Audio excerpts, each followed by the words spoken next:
आज का जो सेशन रहेगा काफी इंफॉर्मेटिव रहेगा और बहुत से सवाल है मूर्ति पूजा के बारे में वो सॉल्व होंगे। ठीक है, तो ध्यान से देखेंगे।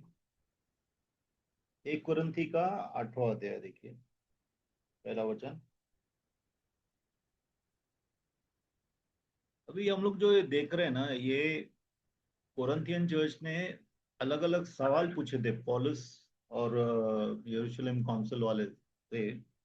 मतलब अपोस्टल्स जो थे उस वक्त प्रेषित थे, उनको वो लोग ने कुछ सवाल पूछे थे क्योंकि कोरिन्थियंस की नई कलीसिया थी और उस वक्त कलीसिया बढ़ रही थी।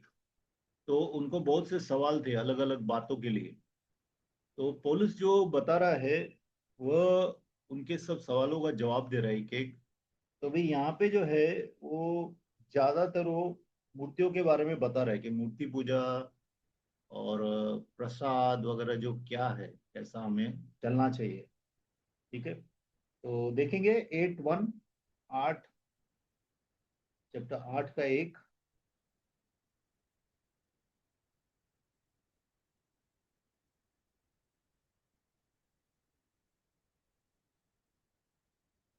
कोई भी पढ़ो।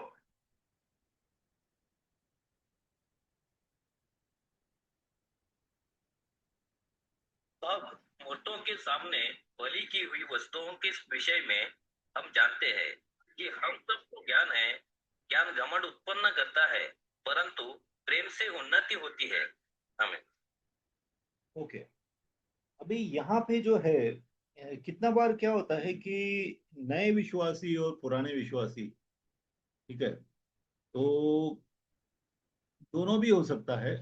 कितना बार नए विश्वासी ज्यादा स्ट्रिक्ट रहते हैं और कितना बार पुराने विश्वासी ज्यादा स्ट्रिक्ट रहते हैं, मतलब ज्यादा विश्वास को गंभीरता से लेते हैं।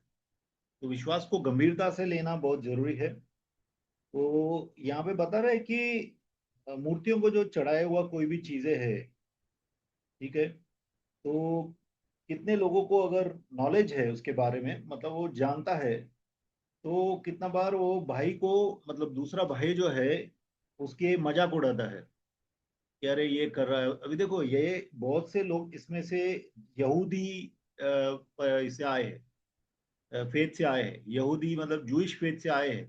ठीक है, तो वो भी आपको ध्यान में रखना है कि ये जूइश लोग भी इसके अंदर इन्वॉल्व है, क्योंकि कितने लोग पहले यहूदी थे इसमें से। ठीक है, तो बोलता है कि हमें सब लोग को पता है कि हमें बहुत सा नॉलेज है, ज्ञान है, लेकिन ज्यादातर ज्ञान देखेंगे आप, हेड नॉलेज से हम लोग नहीं बचाए गए हैं। हम क्योंकि हमारे दिल दिमाग में ज्ञान है, इसके लिए हम लोग ज्ञानी हैं, इसके लिए हम लोग बचाए गए हैं, हमारा उद्धार हुआ है। तो फिर बड़े बड़े जो इंजीनियर डॉक्टर वगैरह है वो लोग बचाए जाने चाहिए, बराबर, पहले बचाए जाने चाहिए, लेकिन वो लोग ज्यादा विरोध करते हैं। वो सुसमाचार का और प्रभु यीशु का ज्यादा विरोध करते। तो यहाँ पे बताते हैं कि हम लोग प्रेम के द्वारा बचाए गए हैं। ठीक है, और प्रेम जो है दूसरे लोगों को बढ़ाता है। प्रेम क्या करता है, किसी को तोड़ता नहीं है, किसी को नीचा नहीं दिखाता है। ठीक है, वो हम लोग 13 अध्याय में इसको बहुत अच्छा व्याख्या, मेरे ख्याल से वर्ल्ड में कहीं पे भी प्रेम का ऐसा डेफिनेशन और व्याख्या नहीं है। ठीक है, तो यहाँ पे पौलुस बोलता है कि तुम्हारे अंदर ज्ञान है और वो ज्ञान के कारण तुम क्या कर रहे हो, दूसरे लोग जो जिनको वो ज्ञान नहीं है तुम उन लोग को तुच्छ समझते। तो ऐसा नहीं है, क्योंकि तुम्हारा ज्ञान जो है तुमको घमंड देता है, पफ सब। ठीक है, ज्ञान तुझे घमंड देता है, लेकिन प्रेम जो है वो सबको बढ़ाता है। दो देखेंगे, 2 और 3। यदि कोई समझे कि मैं कुछ जानता हूँ, तो जैसा जानना चाहिए वैसा अब तक नहीं जानता। परंतु यदि कोई परमेश्वर से प्रेम रखता है, तो उसे परमेश्वर पहचानता है। हमें देखो, एक मसीह जीवन में एक बात हर एक को समझनी है। ये क्या है कि हम कहाँ भी जाते हैं, मसीह में लोग जो है वो हमारे भाई बहन हैं, वो हमारे शरीर के अंग हैं। आप किसी देश में जाते हैं, किसी दूसरा कलर का आदमी है, काला कलर का है या येलो कलर का है या सफेद कलर का है या ब्राउन कलर का है, तो कुछ फर्क नहीं पड़ता। ठीक है। यीशु मसीह में क्या है? यीशु मसीह में प्रेम सब कुछ है। प्रेम हम सबको बांधता है, प्रेम हम सब लोग को इकट्ठा करता है। तो इसके लिए यहाँ पे क्या बोलता है कि अगर कोई समझ रहा है, कोई जानता है, कोई सोच रहा है कि मैं सब जानता हूँ, ठीक है, कि कुछ मुझे मालूम है, तो उसको कुछ भी मालूम नहीं है जैसा उसको मालूम होना चाहिए। क्योंकि मसीह का ज्ञान जो है वो दिमाग का ज्ञान नहीं है। मसीह का ज्ञान जो है वो प्रेम का ज्ञान है। और जो जो प्रभु यीशु को प्रेम करते हैं, परमेश्वर को प्रेम करते हैं, उनको परमेश्वर जानता है। ठीक है, आपके नॉलेज के कारण नहीं जानता है। आपके नॉलेज देखो, कोरंथी नहीं अपना, कोरंथी नहीं अपना जो संतरी था, संतरी के प्रार्थनाएं और गरीबों को दान परमेश्वर के सामने आया। ठीक है। ऐसा एक जगह आप मुझे वचन में दिखा दो जहाँ पे लिखा हो कि प्रभु ने ज्ञान के कारण किसी को ध्यान दिया, मतलब कि प्रभु ने ज्ञान के कारण किसी को जाना, ऐसा नहीं है। प्रभु विश्वास के द्वारा लोगों को जानते हैं, प्रभु हमारे प्रेम के द्वारा लोगों को जानते हैं, हमारी दया दिखाने के द्वारा प्रभु जानते हैं। लेकिन ज्ञान के द्वारा नहीं जानते। ज्ञान तो उनके अंदर से आता है, प्रभु के अंदर। देखो, जब तक रेवलेटरी मतलब कि प्रकाशित कोई भी ज्ञान नहीं है, प्रकाशन लिखा हुआ जो लेटर है, लिखा हुआ जो वचन है, उसके ऊपर आत्मा का प्रकाशन नहीं होगा, तब तक जो है वह सिर्फ वचन है। लेकिन उस वचन को ज्वलित और जीवित करने के लिए हमें आत्मा का प्रकाशन चाहिए। और वो आत्मा का जो ज्ञान है वह हमें जीवन देता है। ठीक है। तो इसके लिए यहाँ पे लिख रहा है कि but if anyone loves God, this one is known by him. जो भी परमेश्वर को प्रेम करते हैं, जो परमेश्वर को प्रेम करते हैं, वह अपने भाई बहनों को भी प्रेम करेंगे। ठीक है। कितने लोग बोलते हैं मैं बहुत प्रार्थना करता हूँ। बहुत लोग प्रार्थना करते हैं। ये प्रार्थना करते हैं तो प्रार्थना का मतलब क्या है? हम ज्यादा प्रभु से बातचीत करते हैं। तो जिस जिससे भी आप ज्यादा संगति करते हैं, आप उसके जैसे हो जाएंगे। अगर हम लोग ज्यादा प्रभु से प्रेम करते हैं, यहाँ प्रभु से ज्यादा संगति करते हैं, बातचीत करते हैं, तो हमारा स्वभाव प्रभु के जैसा होना चाहिए। और परमेश्वर प्रेम है। प्रेम परमेश्वर नहीं है, परमेश्वर प्रेम है। इसके लिए जो लोग ज्यादा से ज्यादा प्रार्थना करते हैं, प्रभु के साथ संगति करते हैं, वो प्रेमी भी होने चाहिए। वो सब लोगों को प्रेम करना चाहिए, उनका दिल प्रेम से भरा होना चाहिए। ठीक है। इसका मतलब ये नहीं है कि गलत चीजों को वो लोग बढ़ावा देंगे। प्रेम का मतलब ये नहीं है कि आप लोगों को देखो, क्या है मेन बात, क्या है हम लोग का, कि लोग स्वर्ग जाना चाहिए। बराबर। ये जीवन जो है ये टेम्पररी है, ये यात्रा है। बराबर। आप जहां भी जाते हैं, समझो कभी गांव में जाते हैं, तो आप बस में जो ट्रेवल करते हैं, तो आप क्या सोचते हैं? आप सोचते हैं क्या, बस में ट्रेवल कर रहा हूँ, एसी बराबर होना चाहिए, खाना बराबर होना चाहिए, सोने को बराबर मिलना चाहिए, ऐसा सोचते हैं? नहीं सोचते। आप ये सोचते हैं कि मैं ट्रेवल कर रहा हूँ और मैं अपने गांव में पहुंचूंगा और उधर मैं आराम करूंगा। वैसा ही परमेश्वर में हम लोग यात्रा कर रहे हैं इस जीवन में, तो हम ये जीवन के अंदर ही आशा लगा देते हैं। ये जीवन में ही हम लोग रहने की सोचते हैं। लेकिन प्रभु इसके लिए, प्रभु हम लोग को बोल रहे हैं कि इस जीवन में आशा मत लगाओ, स्वर्ग की आशा रखो। क्योंकि हमारा जो सच्चा गांव है वो स्वर्ग है। बराबर। ये हम लोग यात्रा में हैं। इतने ही लोग यात्रा पूरी कर रहे हैं आज रात को भी। ठीक है। कहाँ जा रहे हैं वो इम्पोर्टेंट है। ओके। अभी आएंगे जो कि कंट्रोवर्शियल इश्यू है। ठीक है। बहुत से लोगों के सवाल है। चौथा वचन पढ़ेंगे। सो मूर्तों के सामने बलि की हुई वस्तुओं के खाने के विषय में हम जानते हैं कि मूर्त जगत में कोई वस्तु नहीं और एक को छोड़ और कोई परमेश्वर नहीं। पांचों भी पढ़ लीजिए। यद्यपि आकाश में और पृथ्वी पर बहुत से ईश्वर कहलाते हैं, जैसा कि बहुत से ईश्वर और बहुत से प्रभु है। देखो ध्यान अभी ये जो दो बातें करता है, आगे भी दो बातें करेगा पॉलुस, उसको ध्यान में रखना है कि वो किसके बारे में बोल रहा है। मार्केट में बेचने बेचने बेचने वाली बिकने वाली चीजों के बारे में भी बोल रहा है, और वह मूर्तियों को चढ़ाया हुआ चीजें भी बोल रहा है, दोनों के बारे में बात करते हैं। यहाँ पे क्या बोल रहा है, पौलुस बोल रहा है कि अब मैं चढ़ावा चढ़ाया हुआ जो ऑफरिंग होता है मूर्तियों के ऊपर, वो क्या है, ठीक है, उसके बारे में बात करते हैं। और वो बोलते हैं कि हम सब जानते हैं कि एक ही परमेश्वर है, ठीक है, परमेश्वर एक है। और जो मूर्ति है वो कुछ भी नहीं है इस दुनिया में, मूर्ति कुछ भी नहीं है। आप अपने दिमाग से, अपने विचारों से, कल्पना से कुछ भी बना देते हैं, ठीक है।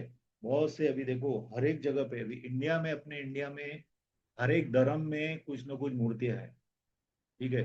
अभी हिंदू धर्म में मूर्तियां है, और इस्लाम में बोलेंगे वो लोग, नहीं हम लोग तो मोनोथिस्ट है, हम लोग मूर्ति को पूजा नहीं करते हैं।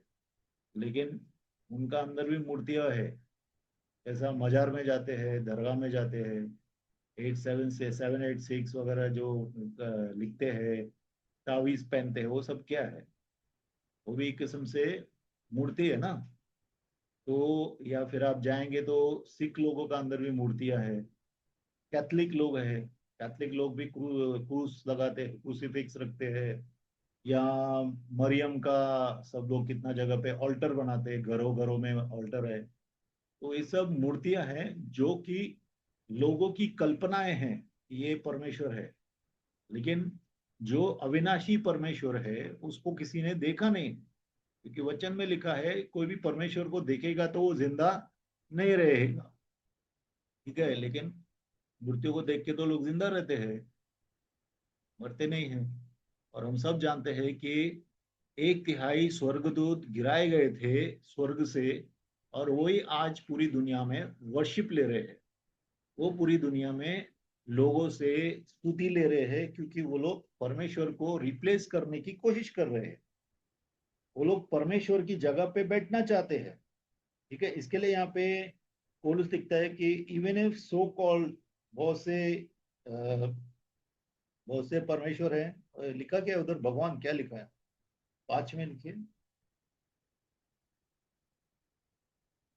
यद्यपि आकाश में और पृथ्वी पर बहुत से ईश्वर कहलाते हैं, कि बहुत से ईश्वर और बहुत से प्रभु है। बहुत से ईश्वर और बहुत से प्रभु है, पूरा वर्ल्ड भरा हुआ है, ईश्वर प्रभुओं से पूरा वर्ल्ड भरा हुआ। अपने इंडिया के अंदर तो एक एक रोड के ऊपर आपको नया नया प्रभु मिलेगा, ठीक है। हिमाचल में मैं गया था, तो हिमाचल प्रदेश में इतने प्रभु है, 22 नाग का देवता, ये देवता, वो देवता, क्या क्या है, ठीक है। लेकिन परमेश्वर तो एक ही है। ये छठा पढ़ेंगे। तो भी हमारे निकट तो एक ही परमेश्वर है, अर्थात पिता, जिसकी ओर से सब वस्तुएं हैं और हम उसी के लिए है। और एक ही प्रभु है, अर्थात यीशु मसीह, जिसके द्वारा सब वस्तुएं हुई और हम भी उसी के द्वारा है। लेकिन हमारे लिए, ठीक है, हमारे लिए एक ही परमेश्वर पिता है, जो कि जिसके द्वारा सब चीजें है, ठीक है, जिसके द्वारा सब चीजें है और हम उसके लिए है। अगर एक बार हम लोग ये सोच लेंगे ना, हम प्रभु के लिए है, परमेश्वर के लिए है, तो हमारे 99% ऑफ जो थिंकिंग है ना बदल जाएगी। क्योंकि आज भी हम लोग क्या सोचते हैं, हम प्रभु के हैं बोलते हैं, लेकिन हम लोग प्रभु के एक्चुअली है नहीं। हमारे बर्ताव में हम लोग दिखाते नहीं कि हम प्रभु के हैं, ठीक है। तो और यीशु मसीह, जिसके द्वारा सब बातें, whom are all things, सब बातें उसके द्वारा हैं और उसके तरफ जीवित रहती है। यीशु मसीह के द्वारा सब बातें हैं। वचन में लिखा है, जैसा कि यमुना में आदि में वचन था, वचन परमेश्वर के साथ था और वचन के द्वारा पूरी दुनिया का निर्माण हुआ है, जो भी चीज दिखती है वह वचन के द्वारा निर्मित हुई है। ठीक है, तो अभी 8वां वचन पढ़ेंगे और समझेंगे उसको। सॉरी, 7वां। परंतु सबको यह ज्ञान नहीं, परंतु कितने तो अब तक मूर्तों मूर्तों को कुछ समझने के कारण मूर्तों के सामने बलि की हुई वस्तु को कुछ वस्तु समझकर खाते हैं और उनका विवेक निर्बल होकर अशुद्ध होता है। हाँ, अभी देखो ये ना, ये दो चीजों की बात कर रहा है। एक तो जो मूर्ति पे चढ़ाया हुआ जो प्रसाद रहता है, एक वो, और दूसरा जो मार्केट में बहुत सी चीजें बिकती है। अगर आप देखेंगे, सुबह सुबह चाय पीते, जैसा टपरी पे बहुत लोग चाय पीते हैं, तो टपरी पे जो चाय बनाता है ना, पहला चाय का जो कप है या ग्लास है, वह चौराहे पे डालता है, रोड पे डालता है। ठीक है, किसी ताकत के लिए, वो उसका एक्ट ऑफ वर्शिप है। वैसा ही सब में ऐसा ही है। कितना बार जो मीट बिकता है, तो पहला पहला वो लोग क्या करते हैं, मीट को चढ़ाते हैं किसी न किसी देवी देवता के ऊपर। ठीक है, हर एक चीज में ऐसा है। तो अभी क्या होता है कि जिनको नॉलेज नहीं है, नॉलेज मतलब जो क्या सोचते हैं कि अरे कुछ भी ये चढ़ाया, अभी अपन कैसा खाएंगे, अभी मार्केट में मीट बिक रहा है और पहला मीट उसको चढ़ाया और बाद में सब लोग को दे रहा है काट के। यहाँ सब्जी है, ठीक है, यहाँ चाय है। अभी जैसे चाय तो सब लोग पीते हैं, आप लोग, अगर अभी आपको मालूम पड़ गया पहला चाय वो ऐसा करता है, तो अभी बाकी चाय का टोप है वो क्या है, प्रसाद थोड़ी है, लोग पी सकते हैं। लेकिन कितने लोग क्या करते हैं ना, बाल का खाल निकालने की कोशिश करते हैं। तो वो लोग क्या बोलते हैं, अरे बाबा ये तो अपन नहीं पी सकते हैं, बराबर। तो उनके लिए बोल रहा है, जिनको ये नॉलेज नहीं है कि हमारे लिए एक ही परमेश्वर है, हमारे लिए एक ही पिता परमेश्वर है, उसका बेटा यीशु मसीह है जिसमें हम लोग विश्वास करते हैं। इसके लिए मार्केट में जो भी बिक रहा है, उससे हम लोग को खाने पीने के लिए कोई डरने की जरूरत नहीं है। ठीक है, लेकिन जो लोग ऐसा सोचते हैं, उनका विवेक में क्या है, विवेक के अंदर ऐसा सोचते हैं कि अरे बाबा ये तो चढ़ाया हुआ है, अभी क्या करेंगे, कैसा खाएंगे। ठीक है, और खा लेते हैं समझो, तो उनका कॉन्शियंस उनको धिक्कारता है, अरे बाबा तूने ये कर दिया। तो उसके लिए पॉल यहाँ पे बात करता है। 8वां देखेंगे। जल हमें परमेश्वर के निकट नहीं पहुंचाता। यदि हम न खाए तो हमारी कुछ हानि नहीं, और यदि खाए तो कुछ लाभ नहीं। हाँ, अभी यहाँ पे पौलुस क्लियरली बोल रहा है कि कोई भी खाना हम लोग को परमेश्वर की तरफ लेके नहीं जाता है, परमेश्वर के नजदीक नहीं जाते हम खाना खाने से। ठीक है, खाना खाने से आपको सिर्फ आलस्य होगा, कितना बार नींद आएगी, या फिर आपको स्फूर्ति भी होगी, आपका कमजोरी हटेगा। खाना हम लोग को प्रभु ने ही दिया है, प्रभु ने बोला कि सब खाने प्रभु ने शुद्ध किया और हम सब खा सकते हैं, बराबर। तो खाना हमें किसी भी परमेश्वर की तरफ, किसी भी नहीं, परमेश्वर के नजदीक नहीं लाता है। अगर हम खाएंगे नहीं खाएंगे उससे कुछ फर्क नहीं पड़ता है। इसके लिए यीशु मसीह ने बोला, जो भी तुम खाते हो वह तुम्हारे हृदय में नहीं जाता है, वह तुम्हारे बॉडी में जाता है और बॉडी से निकल जाता है, लेकिन तुम्हारे अंदर के जो विचार है वो तुम्हें अशुद्ध करते हैं। ठीक है, लेकिन इधर आपको ध्यान देना है, अपन देखेंगे। ठीक है, इधर ध्यान देना है कि क्या बोल रहा है। अभी कितना लोग क्या करेंगे फिर, चलो इस तो लिखा है ना, हम लोग सब कुछ खा सकते हैं, तो उधर आऊंगे, आएंगे हम लोग। दो किस्म के बातें हैं पौलुस जब बात कर रहा है इधर। 9 देखेंगे। परंतु चौकस रहो, ऐसा न हो कि तुम्हारी ये स्वतंत्रता कहीं निर्बलों के लिए ठोकर का कारण हो जाए।